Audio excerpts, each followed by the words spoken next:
Hey, what's up? It's your boy Skip to my Lou， 欢迎来到这个篮球频道。那在这里呢，我会跟大家讲很多一般人比较不知道的篮球或者是球员的故事。那希望能够透过这些故事呢，给我们在篮球上或者是生活上有很多不同的启发。好，那最近停留在90或者是千禧年这个充满大前锋的年代，我们都说那个是个美好的年代。那上一集我们聊完一个很有个性并且投篮很准的大前锋，今天要聊的这一位，那他的个性也差不多，他的嘴巴也从来没有小过，但是呢，他的防守更厉害，他是一个更全面的球员。当时我在看 NBA 的时候呢，我会觉得大前锋这个位置是无敌的，就是因为这一个人。事情是这样子，在看过 Vince Carter 的灌篮大赛之后，我就觉得应该没有人可以打得赢 Carter， 跑得快，跳得高，投篮又准，对不对？结果在03年的全明星赛延长赛当中 ，Carter 对位到这个大前锋，结果呢，他就用一招后仰跳投，他就把 Carter 吃得死死的。后来他拿下了这个 MVP。所以因为他的影响力，我这种矮子在高中打球的时候都自以为的在那边低位单打，然后在那边后仰跳投。这个人最近才入选名人堂，我的第一场 NBA 就是看他打球。今天这个球员有着 Magic Johnson 的微笑， Larry Bird 的好胜心，加上有着 Kevin McHale 的低位单打。然后我们今天来认识这个全明星高中跳级生 Kevin Garnett。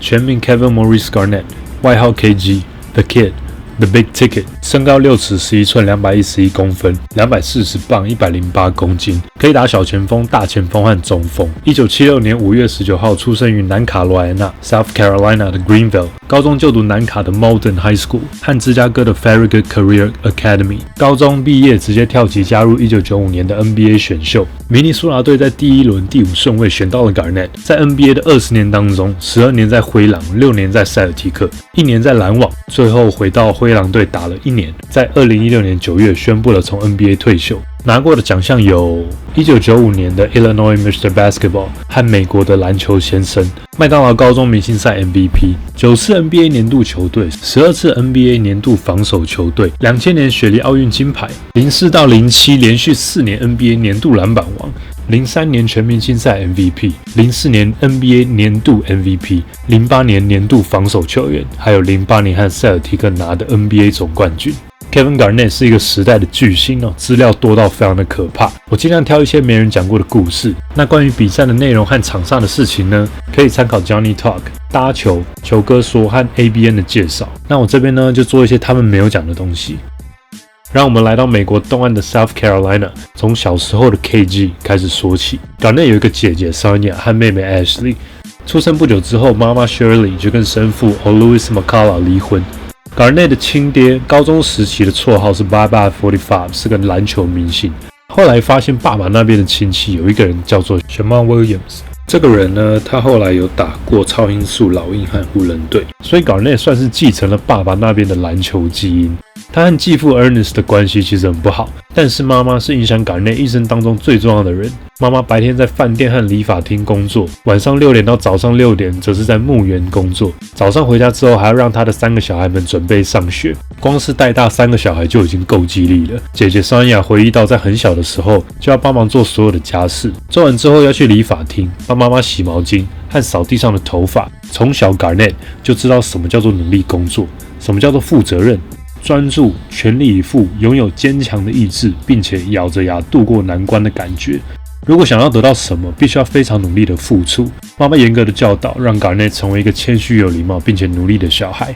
自从搬离了一开始只打美式足球和打架的区域之后，来到一个大家都打篮球的地方， Garnett 放下了美式足球和田径，在 Hillcrest 国中全心全意的练习篮球。顺便提一下 ，Garnett 未来有一个队友，就是读 Hillcrest 高中的。这个人后来还跟他拿了一个冠军，他就是 Ray Allen。手长脚长的 Garnett 每天都抱着一颗篮球睡觉。邻居说，每天早上8点大家还在睡的时候，他就会跑去 Malden 的 Springfield Park 练球。有的时候凌晨2点还会听到他运球的声音，搞到最后都要警察贝贝劝他回家才可以。他刚开始打球的时候不高，所以学了 Kenny Anderson 的运球。12岁开始工作之后呢，妈妈不支持 Garnett 打篮球，反而比较希望他去念书。但是 Garnett 没办法放下他对篮球的热情，他都偷偷的从后门跑出去练球。有的时候呢，还要先喂饱邻居的狗，以免被抓包。长高后的 Garnett， 高一平均每场7个火锅，高二大概就是平均28分、16篮板、6-7个火锅，再加上3到4个助攻。这一切都归功于模仿 Derrick Coleman 的低位单打，还有他最爱的 Magic Johnson 球场上的动作。直到妈妈的朋友有一天问他要不要去看 Garnett 的比赛，整件事才穿帮。看着 Garnett 在球场上主宰比赛，以及全部的观众都把他当职业球员来看待，这时候的妈妈才发现，原来 Garnett 是多么的与众不同。Malden 高中的教练说：“我从来没有看过任何比他还认真练球的人。”高三卷入了一个校园暴力风波。Garnett 没有做什么，但是教练学校也不站在他这一边。在后来提高撤销之后，Garnett 转学来到了芝加哥的 Farragut Academy， 和妹妹一起从南卡的乡下来到了芝加哥这个大城市。Garnett 必须让自己变得独立，成熟的面对城市里的贫穷、犯罪和暴力。对一个17岁的小孩来说，说实在真的太残忍了。但是恶劣的环境更加的磨练 Garnett 坚毅的个性。Garnett 跟当时很强的队友 Ronnie Fields， 让他们的学校马上受到全美的关注。当时很多大学都想招募 Garnett， 而且其实重视学业的妈妈很希望 Garnett 能够上大学。他其实非常想去偶像 Chris Webber 的学校，穿着当时最流行垮裤的 Michigan。直到有一次在芝加哥的一个体育馆，Garnett 看着公牛的 Jordan 和 Pippen 在打一个练习赛，因为他很高，所以到后来竟然被叫下去一起打，并且发现打得还 OK。比赛结束之后，在场边的 Isaiah Thomas 就跟 Garnett 说：“你其实很有机会可以直接跳级。”接着他就安排了一场跟 Jordan 和 Pippen 的测试。那当时的 Pat Riley 教练一进到球场，他就开始抱怨：“这什么鬼？为什么我要来看一个高中生打球啊？”Garnett 心想：“你不知道为什么你要来？好啊，等着瞧。”结果测试当中 Garnett 全能的表现，加上7-8次的大灌篮之后，对着 Riley 大喊：“啊 ，motherfucker， the fuck you mean? Why you out here？ 你他什么意思？为什么也要来看我打球？”结果 Pat Riley 傻眼了，边拍手边说：“好球，小伙子，好球。”看过测试的教练跟球探都跟媒体说没兴趣，但是私底下却是这是我们要的人。如果没有这一次的测试， Garnett 可能不知道他有跳级这个选项。最后考量到妈妈辛苦了那么多年，和需要支撑家里的经济情况下，加入了选秀。虽然在选秀的前一天得知考试通过的消息，但是这时的 Garnett 已经不能回头了。一个青涩高中毕业生绝对想不到，他将写下许多 NBA 的历史。1995年5月10号，明尼苏达灰狼队以第5顺位选择了 Kevin Garnett。灰狼是一支1989年成立的球队，直到 Garnett 来到之前，他们是一个在82场的季赛当中从来没有拿超过30胜的球队。到了 NBA， 完全是不同的考验。首先，从高中一季30场的比赛到一季要82场。不只是体能考验，还要加上心理上很大的压力。每一次的练球，学长们都轮番上阵，给他最高强度的碰撞，完全不会留情。那对外的比赛呢？有一次湖人的 Cedric Ceballos 直接在 Garnett 的头上灌篮，回防的时候还转头大喊 Not ready， 嘲笑 Garnett 根本没资格打 NBA。当时队上最照顾 Garnett 的是学长 Sam Mitchell。他每天都跟 Garnett 说：“你想要变强吗？你每天都很认真练球吗？你觉得这样够吗 ？You gotta show it to me， 让我看看你有多认真。” Mitchell 在意这个小老弟的生涯，甚至超过他自己的生涯。Mitchell 甚至告诉教练 Flip Saunders 让 Garnett 先发，这样他可以有更多的磨练。Garnett 私底下都叫 Mitchell 老爹啊。他说：“如果没有 Mitchell 的督促，可能就没有今天的 Garnett。”从那时候开始，就算每天练球练到趴在地上。隔天 Garnett 还是一样拿出他100%的力气来练球，加上灰狼的总管是前塞尔提克名人堂球员 Kevin McHale 的细心教导之下， Garnett 的低位单打慢慢的成熟。他身材上的优势加上不服输的性格，可以运球，可以投篮，可以防守，并且跑得跟羚羊一样快的天赋，很快的让大家注意到。在这个北大黄明尼苏达的小伙子 The Kid， 第2年，灰狼把选来的 Ray Allen 跟公鹿队换来了 Garnett 高中的好朋友，来自纽约的控球后卫 Stephon Marbury。这个有如年轻的 Stockton 跟Malone 的组合，开始打出了一场又一场的好球。The Kid 只用1年半的时间，就让自己入选了明星赛，并且开启了灰狼连续8年进入季后赛的大门。Garnett 几乎成为球迷唯一想看灰狼队比赛的理由。所以 The Kid 摇身一变，变成了 The Big Ticket。有了 Garnett， 就是票房的保证。在灰狼队的第9年，拿下了联盟最佳战绩58胜24败之外， Garnett 拿了年度 MVP， 并且打到了西区的决赛。回头看这9年当中，队友们来来去去。不过唯一不变的是 ，Garnett 几乎都一直用自己的力量来带领着这支球队。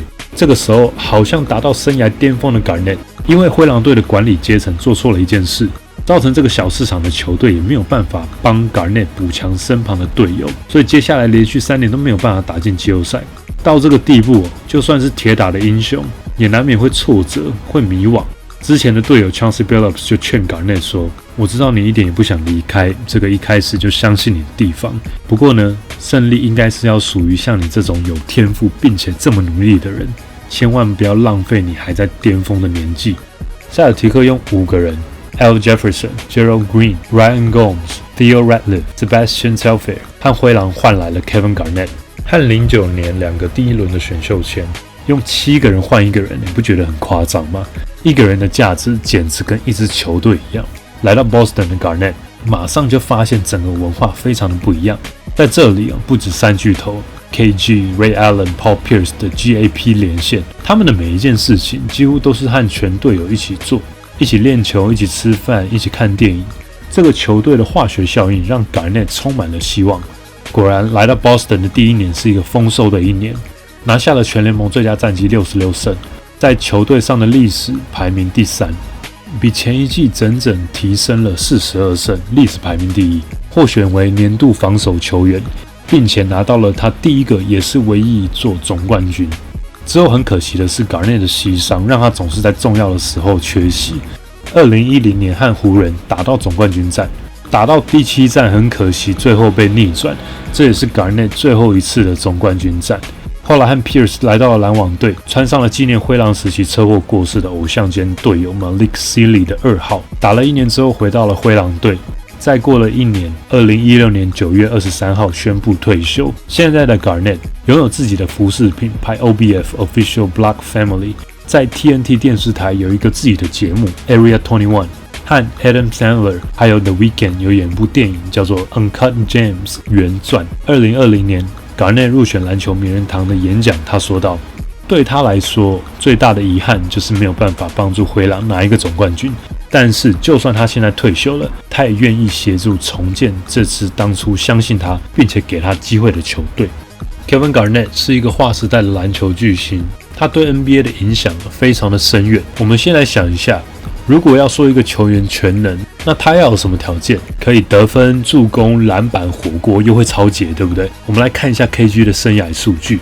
生涯得分是 NBA 历史第21，篮板是历史排名第10，助攻第52，原本是50啦，最近被 John Wall 和 Harden 超车。抄截是历史第19，火锅历史排名第20，大三元次数历史第35，总上场时间历史第4。是唯一一个这些生涯数据都是在历史上前50名的球员，除了那个52差一点点而已。还有，直到2019年为止 ，Kevin Garnett 赚进了3亿3400万美金，是历史上的第1。有3亿美金呢，各位！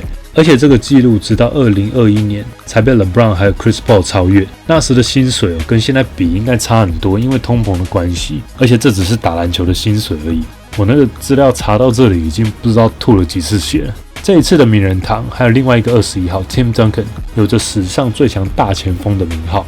我把他们23到30岁的数据做一个表来比较，你们可以看一下这个表。那通常球队的战绩会影响到一些历史上的地位和奖项。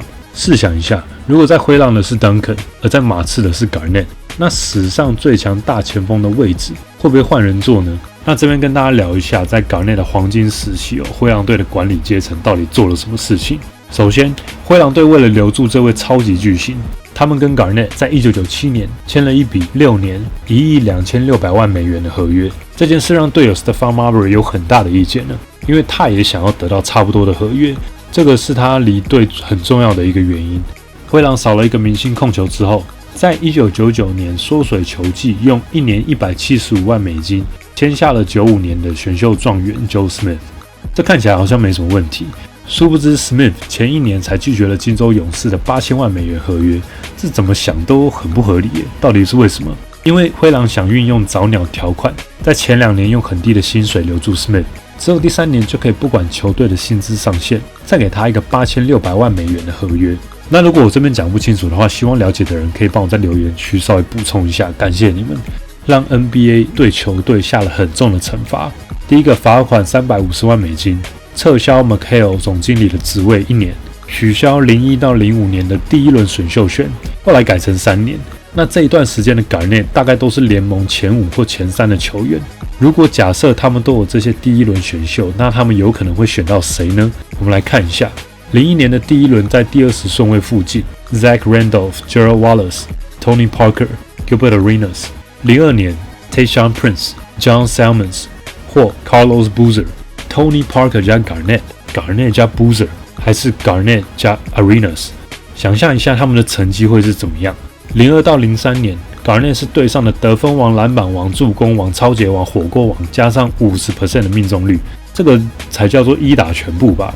而且说实在的 ，Smith 到最后也没有强到哪里去。辛苦的 Garnett 在灰狼12年的队友，总共才3个人有入选过明星赛。如果当时灰狼没有下这一步棋也许真的历史会被改写。在 Kevin Garnett 加入 NBA 之前，只有3个高中跳级生。在 Garnett 加入之后的10年之间，有38个高中跳级生。光2001年的前5顺位就有3个是高中跳级生。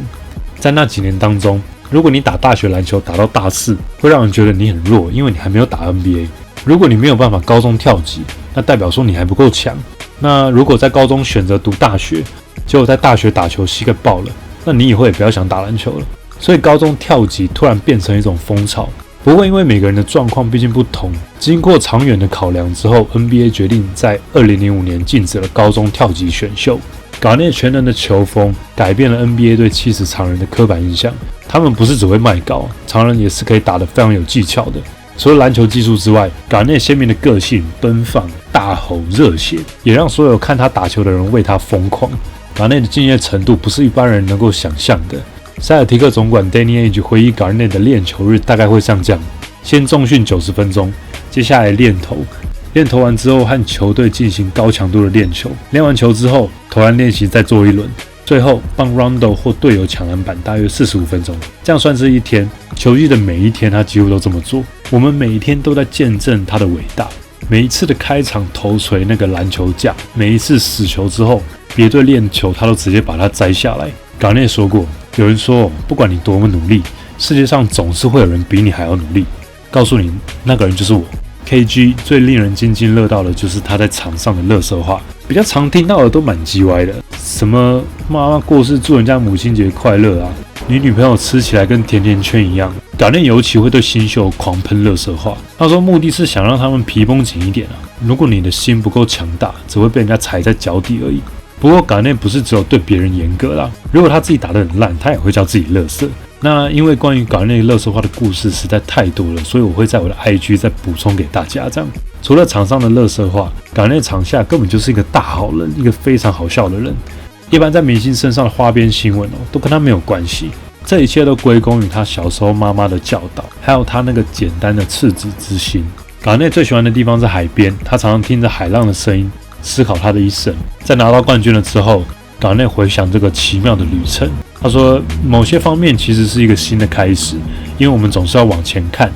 就像每当我在沙滩上，我以为我留下我的脚印之后，马上就会被海浪冲掉了。不过没关系，我明天还是会再回来的。